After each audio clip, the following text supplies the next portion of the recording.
Assalamualaikum students. This is me, Muqaddas Riaz Shah, your course instructor. I hope all of you fine. आज का हमारा lecture है graph. Last time हमने spanning trees और AVL trees के बारे में देखा कि एवियल ट्री हम किस तरीके से क्रिएट करते हैं। आज के लेक्चर में हम देखेंगे कि ग्राफ क्या है, डाटा स्ट्रक्चर में ग्राफ किस तरीके से यूज़ होता है और हम इसको किस तरीके से डाटा स्ट्रक्चर में यूज़ करते हैं, ग्राफ बनता कैसे है, इसकी क्या प्रॉपर्टीज़ होती हैं, कहाँ कहाँ पर हम इसको यूज़ करते हैं, इसकी टाइप्स क्या हैं, ईच एंड एवरीथिंग हम इस लेक्चर में कवर करेंगे। ग्राफ्स, सबसे पहले तो ग्राफ बेसिकली है क्या? Data structure that consist of a set of nodes, vertical and set of edge that relate that node to each other. यानी डाटा स्ट्रक्चर में जब भी हम कोई नोड्स का सेट्स बनाते हैं या फिर एज का सेट्स बनाते हैं जो एक दूसरे के साथ रिलेट कर रहे हों, तो वो क्या कहलाता है? ग्राफ कहलाता है। फॉर एग्जांपल, ये एक हमारे पास नोड है और एक ये हमारे पास नोड है। हमने इन दोनों का लिंक बना दिया यहाँ से यहाँ तक, तो ये हमारे पास क्या हो गया? फिर एक ग्राफ की फॉर्म में बन गया। Set of edge describe relationship among the vertices. ये जो एज है, ये लाइन जो, ये हमें इन दोनों के बारे में बताती है कि किस तरीके से हम ने इसको लेके चलना है। फॉर एग्जांपल देखें, स्टार्ट आपने यहाँ से किया, इस एज ने क्या कहा कि कहाँ जाना है, इसने इधर जाना है, फिर किसी और जगह, फिर इधर, फिर उसके बाद इधर, फिर वाशिंगटन में। इस तरीके से आपका जो है वो ग्राफ चलता रहता है। फॉर्मल डेफिनेशन क्या है? ये तो था हमारे पास कि ग्राफ बेसिकली है क्या। अब फॉर्मल डेफिनेशन जो कंप्यूटर साइंस में या डाटा स्ट्रक्चर में हम यूज़ करते हैं ग्राफ की, वो क्या होती है? Graph G is defined as follow. इसमें दो चीज़ें होती हैं ग्राफ जी में, G equal to V comma E. V क्या है हमारे पास? A finite non empty set of vertices. Finite मतलब जो हमें पता हो कि कितने वर्टिसेस उसके हैं, नॉन एम्प्टी कि एम्प्टी वो ना हो। उसके बाद ई जी। ई जी क्या है? यानी ई जो है हमारे पास एज ग्राफ का, वो क्या कहलाता है? Set of edge pair of vertices. कि जो एज होंगे सारे वो हमारे पास क्या होंगे? ई और जी। ये फॉर्मल डेफिनेशन हमारे पास है ग्राफ की। अगर हम ग्राफ की टाइप देखें तो बेसिकली इसकी दो टाइप्स होती हैं। एक डायरेक्टेड ग्राफ होता है और एक अनडायरेक्टेड ग्राफ होता है। डायरेक्टेड ग्राफ क्या होता है? जिसमें आपने डायरेक्शन गिवन होती है। देखिए, जैसे अब आपको पता है आपने 11 से इधर जाना है 1 की तरफ, ठीक है। अगर आप इधर देखें ए को, अब ए को नेम किधर, वैसे तो आपको दो लाइंस नजर आ रही हैं किधर है किधर है, लेकिन डायरेक्शन तो नहीं ना है कि मतलब ए ने जाना है या ए की तरफ ही दो आ रही हैं। अब इसका तो हमें पता है 11 जो है नंबर, इसकी तरफ 9 वाला आ रहा है, लेकिन एक इसकी तरफ नहीं आ रहा है, इसने एक की तरफ जाना है। तो दैट इज डायरेक्टेड ग्राफ। और जिसमें आपको नहीं पता डायरेक्शन का, तो वो क्या कहलाता है? Undirected graph. और ये बेसिकली टू टाइप्स होती हैं हमारे पास, डायरेक्टेड, वेस्टर्न, अनडायरेक्टेड। आगे भी हमारे पास फर्दर आएंगी। When the edge is a graph has no direction, जब कोई एज है उसकी कोई डायरेक्शन नहीं है ग्राफ की, the graph is called undirected. उसको हमने कहना है कि ये हमारा अनडायरेक्टेड ग्राफ है। When the edge is a graph has a direction, यानी अगर उसकी कोई डायरेक्शन होगी तो हम उसको कहेंगे कि ये हमारे पास डायरेक्टेड ग्राफ है। लाइक देख लें कि हमारे पास, अच्छा अब इसमें वर्टिसेस क्या है और ई क्या है। वी हमने क्या कहा था? वर्टिसेस होते हैं। वर्टिसेस हमारे पास हैं ए, बी, सी और डी, चार हमारे पास वर्टिसेस हैं। एज यानी किसने कहाँ पर जाना है, तो ए ने बी के पास रास्ता है, ए डी। फिर उसके बाद बी जो है वो सी की तरफ जाएगा या बी डी की तरफ। डी से कोई लाइन कहीं नहीं जा रही, ठीक है। डी से बी की तरफ जा सकती है वैसे, तो वो हमने बी और डी ऑलरेडी बना दिया होगा। अब अगर हम इस ग्राफ की बात करें, इसमें हमारे पास वर्टिसेस क्या होंगे? 1 2 3 7 9 और 11। और ग्राफ टू की बात करें, ग्राफ टू में जो हमारे पास एज है वो हमारे पास क्या होगा? 1 ने किधर जाना है? 1 ने 1 3, फिर 3 1, ऐसे ही है। फिर उसके बाद 5 को अगर लें तो 5 ने यहाँ और यहाँ, यानी 5 9। और उसके बाद 9 जो है वो किधर जा रहा है? 11 की तरफ, ये 11 की तरफ। फिर 9 अपने तरफ अपने पास लिया तो ये 9 9 उन्होंने लिखा हुआ। 11 और 1, 11 ने 1 की तरफ। अब 11 से 9 की तरफ कोई नहीं है, क्यों नहीं है? क्योंकि इसकी तरफ आ रहा है लाइन, इससे बाहर नहीं जा रही। उसके बाद है ट्री विस्टर्न ग्राफ, कि ट्रीज क्या होते हैं और ग्राफ क्या होते हैं, इनका डिफरेंस। ट्री स्पेशल केस होते हैं ग्राफ के, फॉर एग्जांपल दिस वन, ये हमारे पास ट्री में आपको भी पता है कि ट्री में हमारे पास एक रूट नोड होता है, आगे उसके नोड्स होते हैं जिससे आप एक का एक ट्री चलता है, वापस जाने का कोई रास्ता नहीं नजर आता, जबकि जो आपका ग्राफ होता है उसमें आप बैक एंड पे मूव कर सकते हैं। अगर हमने इसके वर्टेक्स और एज लिखने हो, वर्टेक्स तो हम ऐसे ही लिखेंगे ABCDEFGHIJ, और ग्राफ थ्री का जो ये एज होगा हमारे पास वो क्या होगा कि जी है, इसके दो पेरेंट हैं डी और आई, तो GD और GJ, इस तरीके से आप जो है वो इनको चलाते हैं। उसके बाद हमारे पास है ग्राफ की टर्मिनोलॉजी। टर्मिनोलॉजी में ग्राफ में क्या होता है, एडजेसेंट नोड क्या है, two nodes are adjacent if they are connected by each another. जैसे फॉर एग्जांपल देखें 5 और एक 7 है, 5 एडजेसेंट है किसका, 7 का, 7 इज एडजेसेंट फ्रॉम द 5। ठीक है, ये 5 से जा रहा है 7 की तरफ रास्ता, तो 2 लिखेंगे, 7 वहां 5 से आ रहा है तो इसका मतलब फ्रॉम होगा। पाथ क्या होगा, sequence of vertices that connect two nodes, को जो कनेक्ट कर रहा है वो उसका पाथ कहलाता है। कंप्लीट ग्राफ क्या होता है, जिसमें every vertex is directly connect होता है एवरी अदर दूसरे वर्टेक्स के साथ। डिग्री ऑफ वर्टिसेस क्या होगा, is the graph is the number of edge, कितने एज है, फॉर एग्जांपल ये 2 हैं तो फिर इसकी 2 डिग्री होगी। साइज क्या होगा, the size of graph is the number of vertices, तो फिर क्या होगा, सॉरी इधर इसकी डिग्री 1 होगी क्योंकि 5, 7 एक ही आपके पास बनेगा वर्टेक्स, और ग्राफ का इसकी 2 होगा आपके पास number of vertex. For example आप graph terminology, what is a number of edge in complete directed graph.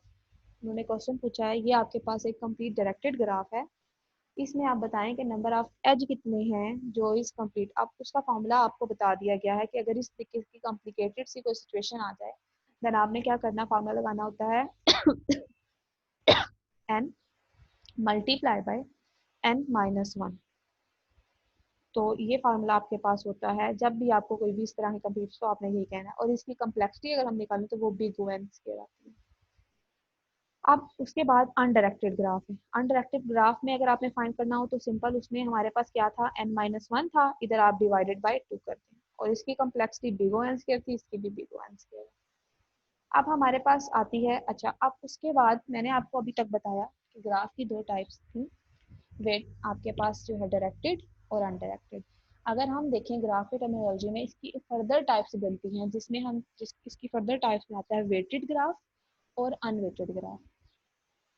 Weighted graph क्या होता है, जिसके ऊपर आपको, जिस तरह फॉर एग्जांपल आपने यहाँ पर से कोई और कंट्रीज शिकागो वाशिंगटन के नाम लिखे, फॉर एग्जांपल आपने लाहौर से इस्लामाबाद जाना है तो आपको यहाँ पर डिस्टेंस गिवन होगा, Lahore to Islamabad for example आपके पास जो है वो 500 है, 1000 किलोमीटर मीटर जो भी आपको, तो वो कौन सा ग्राफ बन जाएगा, वेटेड। अगर आप यहाँ पर डिस्टेंस गिवन नहीं हो तो वो फिर अनवेटेड ग्राफ होता है। Graph in which each edge carries a value, यानी जिसके पास वैल्यूज होगी, that is called weighted graph.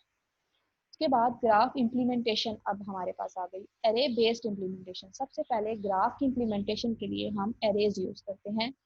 Arrays 1D array use होती है वर्टेक्स को रिप्रेजेंट करने के लिए, 2D एरे यूज होती है adjacent matrix is use to represent the edge, represent करने के लिए। लें जी, आ गई हमारे पास इम्प्लीमेंटेशन एरे की। अब हमने क्या किया, हमारे पास for example number of vertices हैं 7, एज हमने दे दिए यहाँ पर 9, टोटल हमारे पास साइज है हमारे पास अरे का 10, अरे का साइज हमारे पास 10 है। तो हमने क्या किया, 0 वाली पोजीशन पर वैल्यू लिखी जो भी था, ये हमने सारी वैल्यूज यहाँ पर प्लेस कर दी। अब अगर हम एज देखें तो हम कैसे देखेंगे, इसकी इसका हमने कैसे इम्प्लीमेंट, इस जरिए से करनी है इम्प्लीमेंटेशन। अब ये क्या है, ये 200 टेलास की तरफ जा रहा है और 160 जो है ऑस्टन, ये देख लें यहाँ से। अब 0 है तो इसने किधर मूव करना है, array position mark dot are undefined, यानी कि अनडिफाइंड। अब यहाँ पे 000 ये डिफाइन नहीं है वैल्यूज के, इसने किधर जाना है किधर नहीं।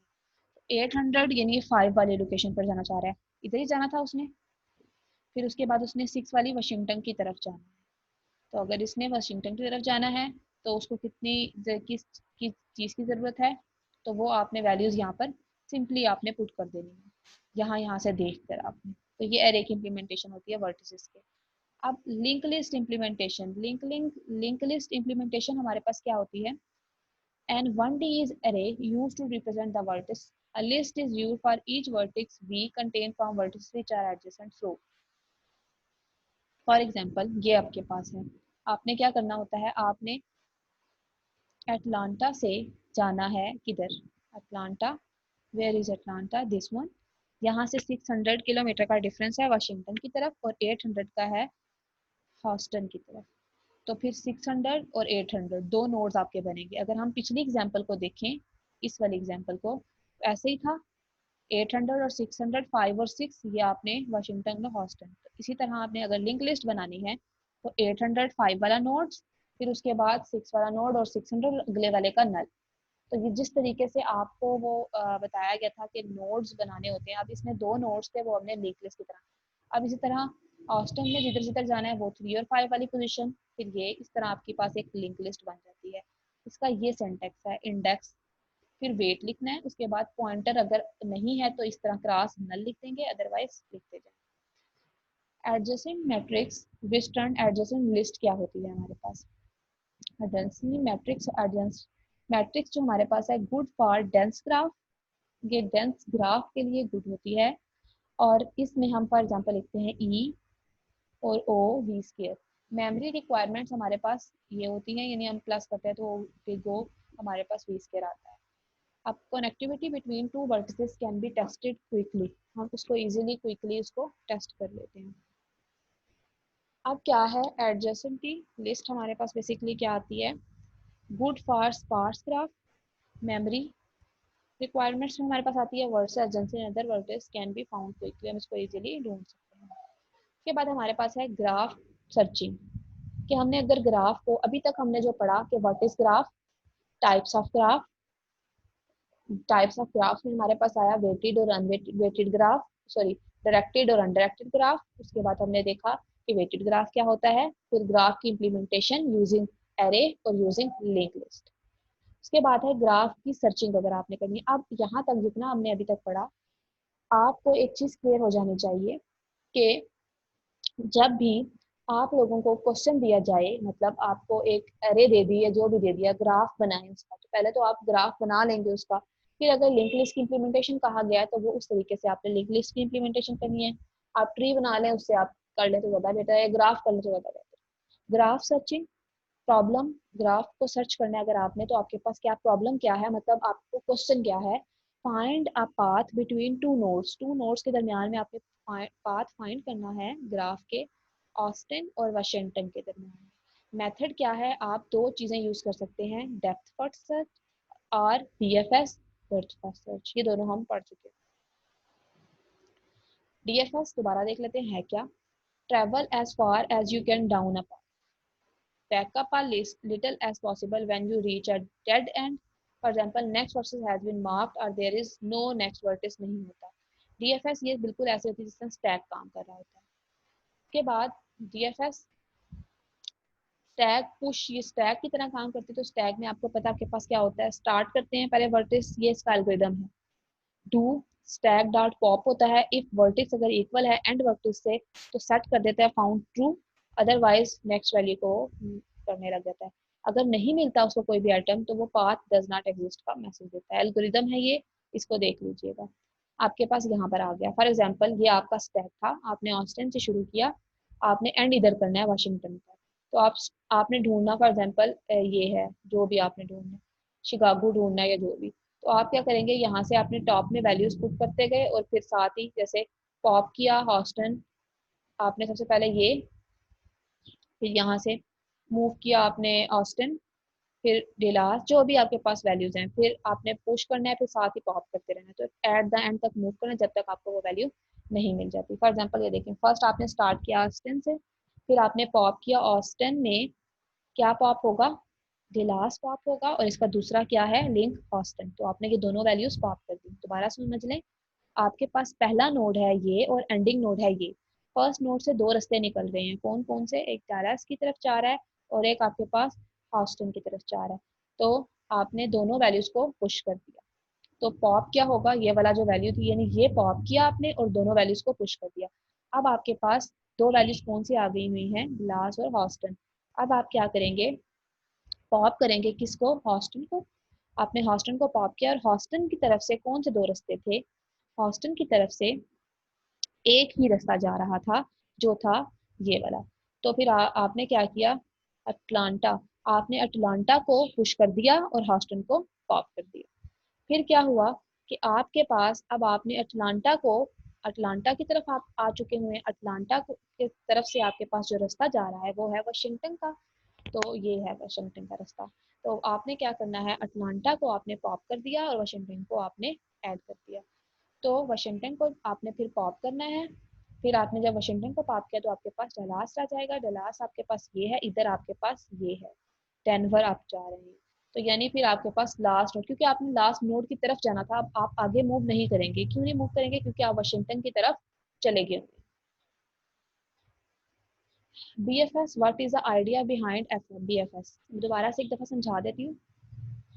BFS बिल्कुल हमारे पास ऐसे ही वर्क करता है, सॉरी DFS हमारे पास ऐसे ही वर्क करता है जैसे आपके पास टैग है, आपने ये नोड था, आपने देखा इसकी तरफ दो थे, तो आपने दोनों को पुश किया और जो वैल्यू ऑलरेडी थी वो आपके पास पॉप हो गई। फिर जो ऊपर वाली वैल्यू होती है उसने आगे देखना होता है किधर ये मूव कर रहा है।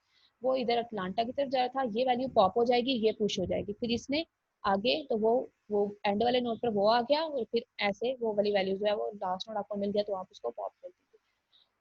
आगे आ गया BFS, ये तो था DFS। What is the idea behind BFS? Look all the possible paths at same depth before you go to the deeper level.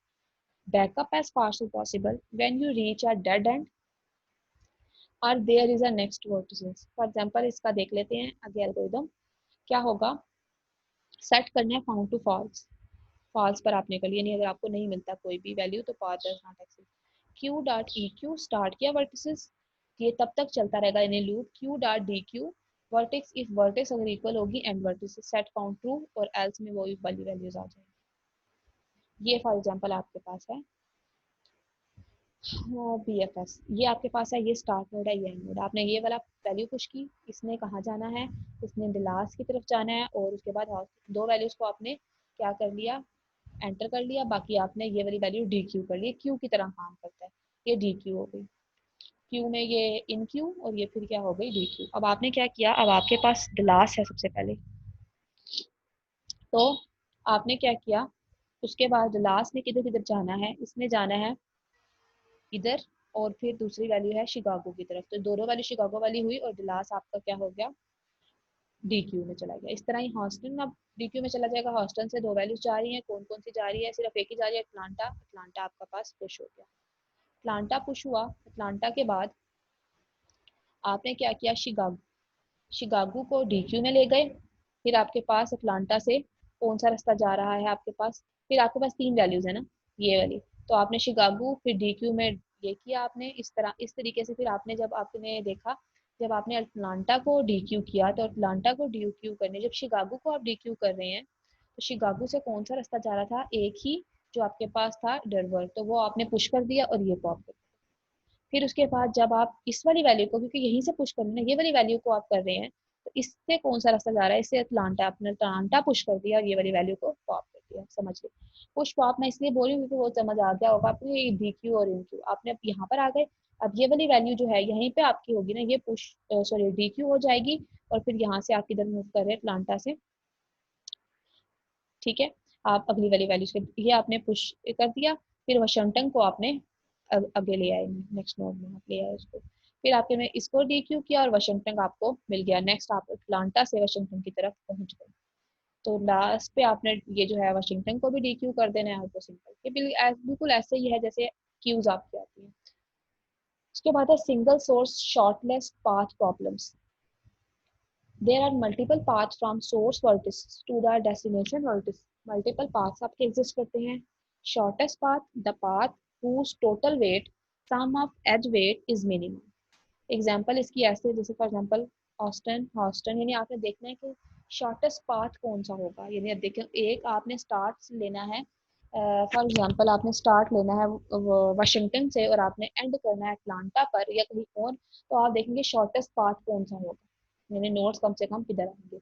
तो ये जैसे फॉर एग्जाम्पल ये 2980 माइल बनता है, तो इसका मतलब है आपके पास शॉर्टेस्ट पाथ जो होगा वो ये वाला होगा।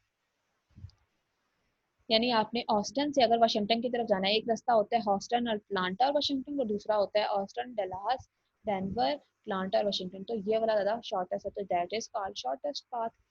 अब single source shortest path problem.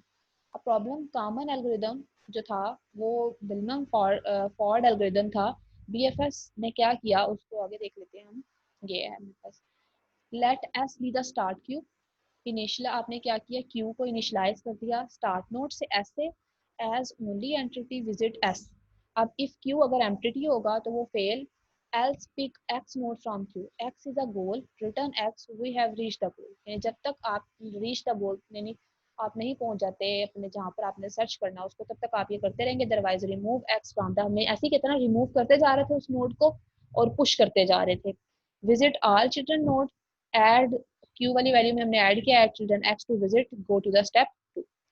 अब डीएफएस इम्प्लीमेंटेशन इसकी ऐसे ही है लीफो की तरह। इसकी प्रॉपर्टीज क्या है, complete, no, fail it infinite, depth space, space loop. इसके बाद टाइम इसमें क्या होता है, big O B of M, M is a larger than D. Space O B M होता है linear space, optimal and no, इसको ये ऑप्टिमल नहीं होता। अच्छा जी, यहाँ से आप देख लें डीएफएस एग्जांपल। फॉर एग्जांपल ये आपके पास नो स्टार्ट आपका ऐसे है, ये हमने एक बना दी कि क्यू 1 2 3 4 5 किस किस को विजिट करेगा। पहला देखिए, सबसे पहले क्यू में क्या वैल्यू आई, एस, विजिट उसने किसको किया, एस को। नेक्स्ट, अब आपके पास एस को विजिट किया, एस के पास कितने हैं विजिट, उसने दो नोड्स को करना है, ए को और बी को। यानी क्यू ने ए और बी और एस ने विजिट किया ए और बी को। नेक्स्ट देखें, अब ए और बी है, अब हम सबसे पहले किधर मूव कर रहे हैं, हम ए की तरफ। ही देखिए ग्रीन बना हुआ है, ए की तरफ मूव कर रहे हैं। ए की तरफ मूव किया हमने, तो हमारे पास क्या हुआ कि हमारे पास क्या आ गया, सी डी और बी। सी है, डी है और बी भी है हमारे पास बेसिकली। और हमने विजिट किस किस को किया, टोटल को एस को किया है, ए को किया है, बी को किया है, सी को किया है और डी को, क्योंकि इन दोनों को विजिट करके हमने ए की तरफ मूव किया है। नेक्स्ट देखिए, अब हमने क्या किया कि हमने क्या किया, अब हमने इस वाले नोड को विजिट करना है, इस वाले नोड के सारे एक्टिव हो जाएंगे। यानी आपने क्या किया, आपके पास आ गया जी बी, एच बी, आपके पास डी बी और बी बी, सारी वैल्यूज, और सारी की जो भी आपके पास ऑन है वो सारी इस तरीके से आ रही है। नेक्स्ट आपने क्या किया, एच डी और बी, एच है डी है, यानी ये वाले जो नोड्स आपके पास हैं एच डी और डी, क्यू में आपने एंटर किया और आपने सारी वैल्यूज को इस तरीके से विजिट कर लिया। यानी आपके पास एच आपको बेसिकली, फिर आपने इस एच को विजिट किया यानी जो आपने ढूंढना था, सिंपल डीएफएस। तो आपके पास पाथ जो बना वो ये था एस ए, फिर यहाँ से ये, या फिर ये, तो आपने जो पाथ ढूंढा था वो आपको मिल गया। अब डीएफएस इम्प्लीमेंटेशन फीफो के जरिए उसकी होती है, फर्स्ट इन फर्स्ट आउट। ये फिनिट होता है, टाइम सीरीज की दी हुई है, space big O B of B plus one, keep in node, इसकी for example 8 multiply by 2 node, ये फॉर्मूला इसका मेंशन है। ये देख लेते हैं आप हमारे पास। फॉर एग्जांपल आपने एस पुश किया, विजिट भी यही किया, आपने एच ढूंढना है ना, ए और बी दोनों वैल्यूज, फिर वही बी सी डी। फिर नेक्स्ट आपने क्या किया, विजिट किया, एस से पहले ए की तरफ मूव किया, फिर आपने बी की तरफ मूव किया, देखा कि कहीं बी में तो नहीं है, फिर सी वाला नोड, यानी आपने इसके कंप्लीट दोनों पेरेंट्स को, फिर आपने डी वाले नोड को, फिर आपने बी के ई वाले नोड को, फिर एफ वाले नोड को, फिर जी वाले नोड को, फिर एच वाले नोड को आपने किया। तो आपको एक पूरा पता लग गया कि एच का ये वाला पाथ है बी एफ एस एग्जाम। हाँ थैंक यू। इम्प्लीमेंट हमने किया B F S in lab submit. आगे उसके बाद यहाँ पर हमारा ये वाला लेक्चर जो है कंप्लीट होता है कि हमने किस तरीके से जो है वो अपना ग्राफ एक बनाया और उसको किस तरीके से हमने कंप्लीट किया। ये हमारे पास पूरे के पूरे एक प्लान था कि B F S D F S, और ये हमारे पास एक ग्राफ था गिवन, इसके ज़रिए हमने देखा कि हम किस तरीके से इसको कवर करते हैं।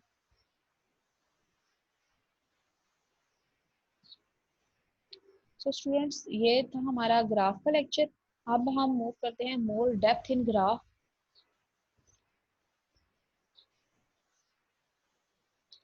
मिनट में स्लाइड्स निकाल लूँ।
हम मूव करते हैं नेक्स्ट लेक्चर की तरफ, जो ग्राफ से रिजेंबल है। अब हम इम्प्लीमेंटेशन देखते हैं ग्राफ की। इस तरीके से ग्राफ जो है वो हमारा वर्क करता है।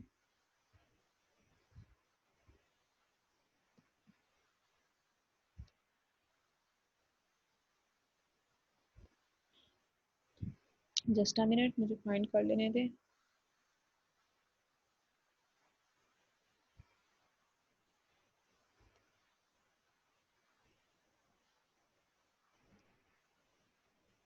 तो स्टूडेंट्स, आई होप आपको स्क्रीन नज़र आ रही होगी।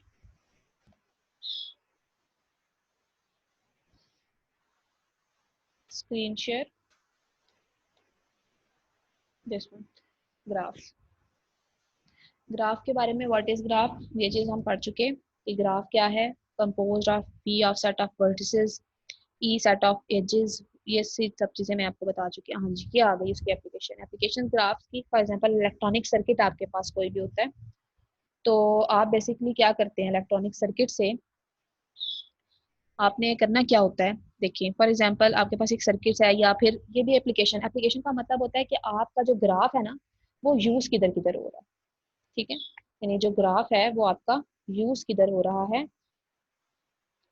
तो जो ग्राफ है वो बेसिकली आपका यूज होता है इलेक्ट्रॉनिक सर्किट्स में, कि जब सर्किट्स बनाते हैं तो उन्होंने पाथ देखना होता है किधर से किधर मूव करना है, या फिर नेटवर्क्स, यानी देखिए रोड नेटवर्क आप बना रहे हैं, तो रोड नेटवर्क्स में आप ग्राफ यूज करते हैं फ्लायर्स में या कम्युनिकेशंस करते हुए। जैसे फेसबुक देख लें, उसमें अगर आपने फ्रेंड्स फाइंड करने हो तो वो कितने ज्यादा वो आपके पास ऐसे आता है। उसके बाद है टर्मिनोलॉजी, ये मैं आपको करवा चुकी। और उसके बाद हमारे पास है डिग्री, इन डिग्री और out degree. The degree of vertices is a number of edge incident to that vertices.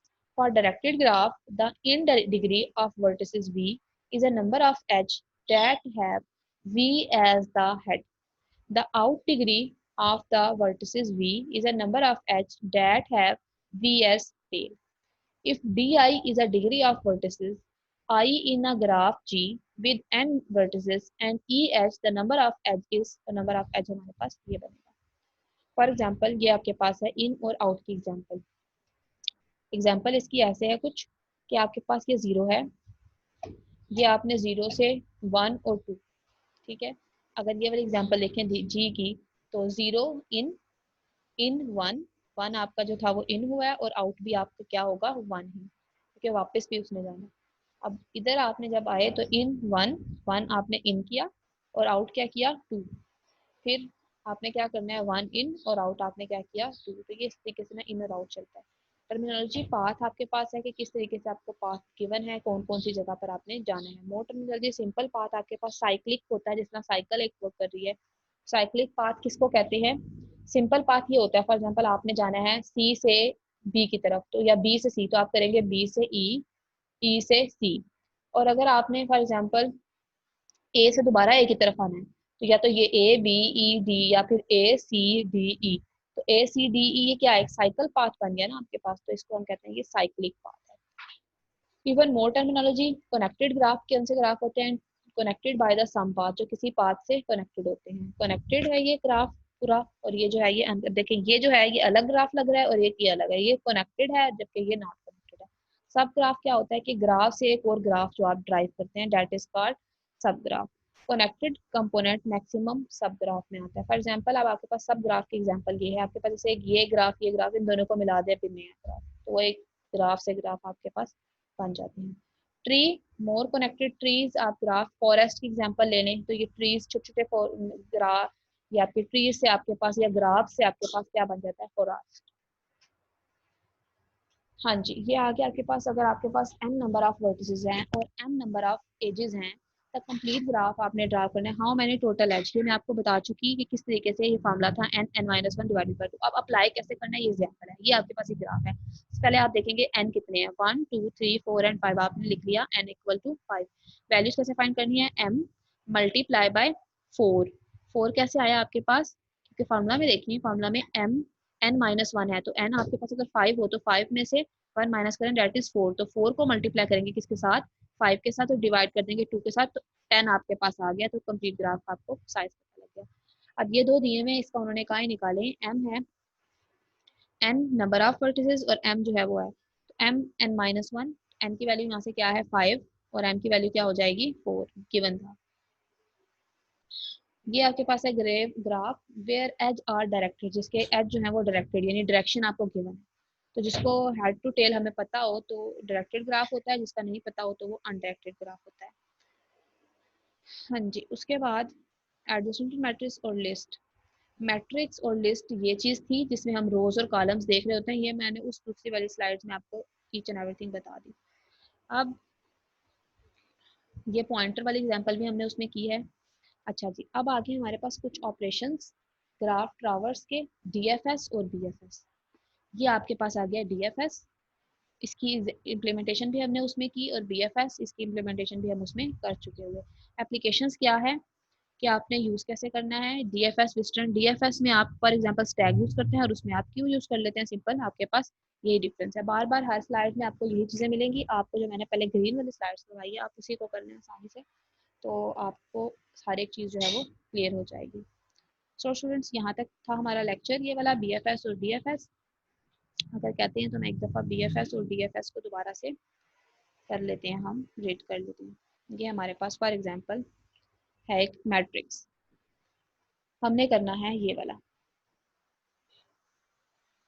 तो हमारे पास ये है, तो अनडायरेक्टेड ग्राफ है। हमने क्या किया, यहाँ से देखें हम कहाँ जा रहे हैं, जीरो से, ये हमारे पास एक ग्राफ है, 0 1 2 3 हमारे पास है। जीरो से आपने किधर जा सकते हैं, आप 1 की तरफ जा सकते हैं, 2 की तरफ जा सकते हैं, 3 की तरफ, तो आपने सिंपल नोड्स बना दिए 1 2 एंड 3 आगे नल।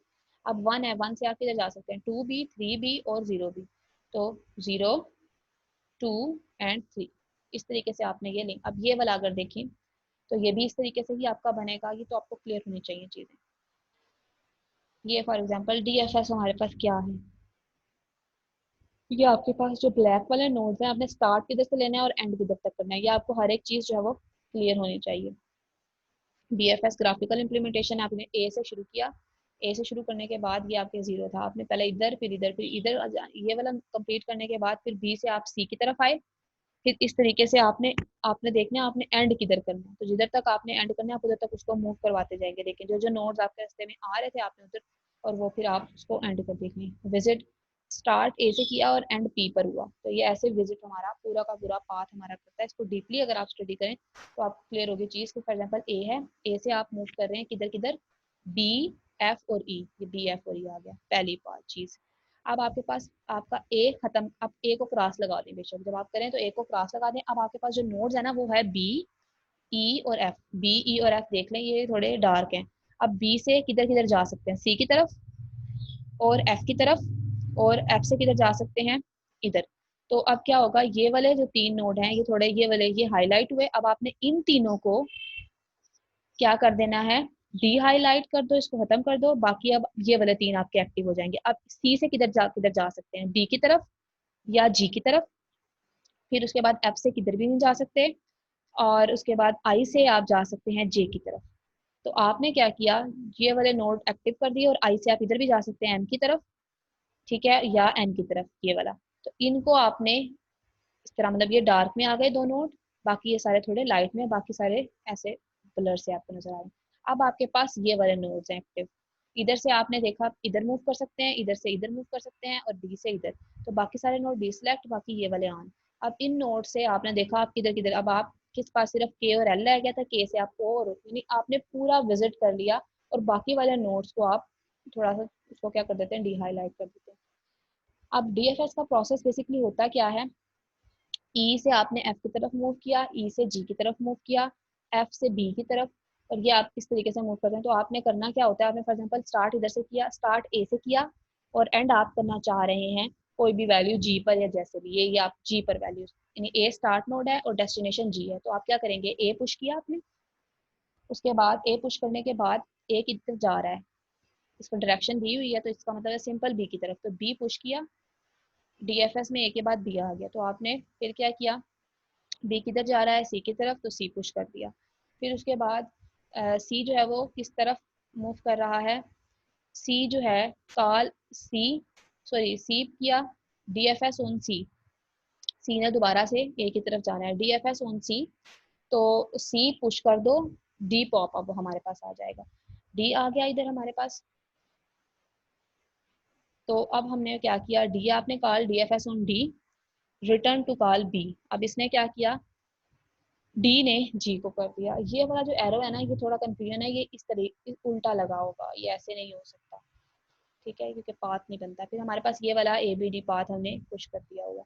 अगर हम डी एफ एस की बात करें, हमने यहाँ से यहाँ पर मूव करना, हम कैसे करते हैं, ए फ्रंट और रियर, फ्रंट में किया, फिर उसके बाद किधर गए बी, बी हमारे पास फ्रंट आ गया, ए खत्म हो जाएगा।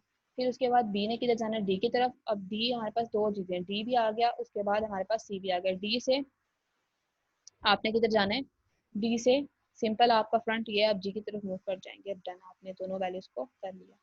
तो ये बिल्कुल डी क्यू और ए क्यू की तरह हमारा जो है वो काम करता है। होप आपको समझ आ गई होगी किस तरीके से डेप्थ फर्स्ट हमने किया और बी एफ एस जो है वो हमने किया। यही वाले ऑपरेशन हैं, आप ये माइंड में कर लें, दोबारा रिकॉल कर लेते हैं कि आपने करना क्या है। बेसिकली आपको पता होना चाहिए ग्राफ क्या है, ग्राफ की टाइप्स क्या हैं, ग्राफ की एप्लीकेशन क्या है, ग्राफ को बनाते कैसे हैं। यानी ग्राफ की दो इम्प्लीमेंटेशन होती हैं, यूजिंग स्टैग होती है, और सॉरी यूजिंग, हाँ जी, यूजिंग मैट्रिक्स आपने किया था या लिंक लिस्ट, या फिर आप उसको करते हैं एरेज से। फिर उसके बाद आपने देखा कि आप जब ने सर्च करना है कोई वैल्यूज को, तो आप दो मेथड यूज करते हैं, एक बी एफ एस और एक डी एफ एस। तो बीएफएस और डीएफएस के एल्गोरिदम्स, उसकी इम्प्लीमेंटेशन प्रैक्टिकल प्रैक्टिकल वो मैंने आपको करवा दी। ये चीज़ आपकी फिंगर टिप्स पे होनी चाहिए कि किस तरीके से हम बीएफएस परफॉर्म करते हैं, किस तरीके से हम डीएफएस जो है वो परफॉर्म करते हैं अपने जरिए। तो ये तो हमारा आज का लेक्चर था। स्लाइड्स आपको मैं दे देती हूँ, तो आप लोग सब जो है वो स्लाइड्स अपने ड्रॉप बॉक्स से डाउनलोड कर लीजिएगा। Just a minute.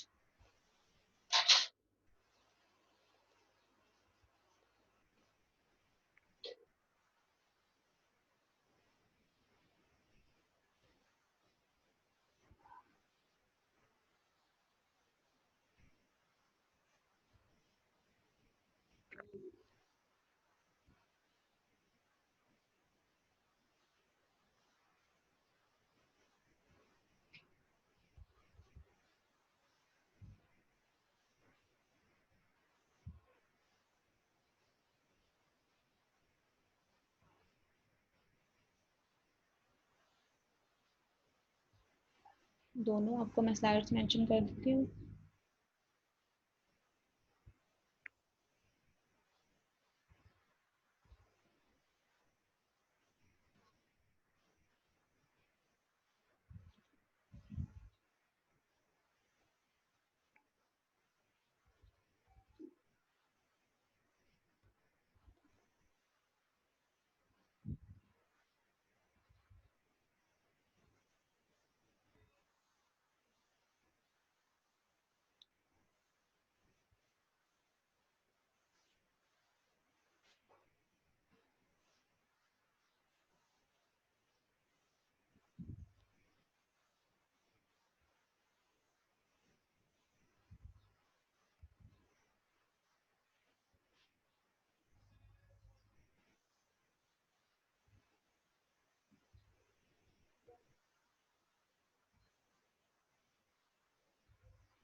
Check your drive now. मैंने दोनों लेक्चर आपको सेंड कर दिए, आप लोग पढ़ लीजिएगा। आज send your video lectures.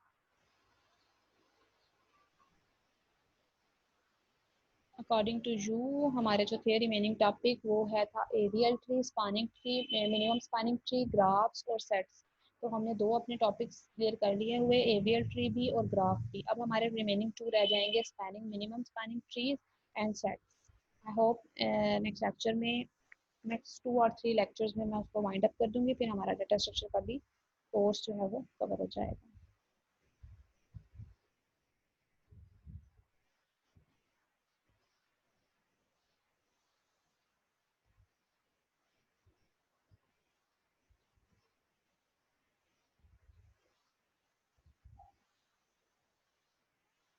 Successfully send.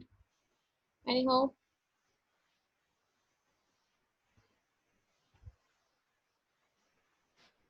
Graph का लेक्चर हमने खत्म कर लिया है। एक दफ़ा इसको पढ़ लीजिएगा, ड्राइव अपनी ओपन करके देख लीजिएगा, आपको रिकॉर्डेड लेक्चर विद स्लाइड्स आपको मिल जाएंगी। बाकी आज के लिए इतना ही, मिलते हैं नेक्स्ट लेक्चर में। अपना ख्याल रखिएगा। अल्लाह हाफिज़।